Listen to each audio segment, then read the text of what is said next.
എനിക്ക് കുറച്ച് മെസ്സേജസ് വന്നിട്ടുണ്ടായിരുന്നു. അതായത് ലൈഫിൽ എങ്ങനെ ഡിസിപ്ലിൻ ബിൽഡ് ചെയ്തെടുക്കണം, പിന്നെ അതുപോലെ കൺസിസ്റ്റൻസി എങ്ങനെ കൊണ്ടുവരണം, സെൽഫ് ഇമ്പ്രൂവ്മെൻറ്റ് എങ്ങനെയാണ് ചെയ്യാന്നൊക്കെ ചോദിച്ചിട്ട് എനിക്ക് തോന്നിയിട്ടുള്ള എന്താണെന്ന് വെച്ചിട്ടുണ്ടെങ്കിൽ most of the young men are not lazy.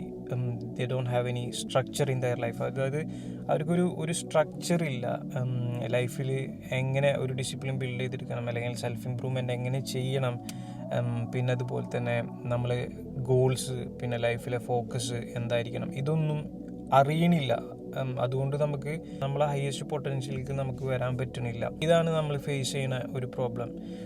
ഞാനും ഈ ഒരു സിറ്റുവേഷനിൽ പലപ്പോഴും നിന്നിട്ടുണ്ട്. ഈ ഒരു ജേണിയിൽ എൻ്റെ ഒരുപാട് സമയം ഞാൻ അതിനു വേണ്ടി വേസ്റ്റ് ചെയ്തിട്ടുണ്ട്. ലൈഫിൽ റീഡിസ്കവർ ചെയ്ത് വരാമെന്ന് പറയുന്നത് കുറച്ച് ബുദ്ധിമുട്ടായിട്ടുള്ളൊരു കാര്യമാണ്.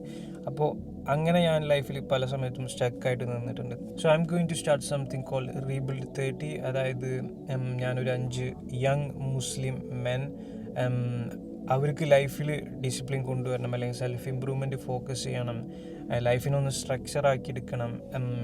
അതിനുവേണ്ടി ഞാൻ ഹെൽപ്പ് ചെയ്യും. It's completely free. ഇതിൽ നമ്മൾ ഫോക്കസ് ചെയ്യുന്നത് ലൈഫിൽ സ്ട്രക്ചർ ബിൽഡ് ചെയ്യുക, കുറച്ച് സിസ്റ്റംസ് കൊണ്ടുവരിക, ഹാബിറ്റ്സും കാര്യങ്ങളൊക്കെ ഒന്ന് ഫോക്കസ് ചെയ്യുക.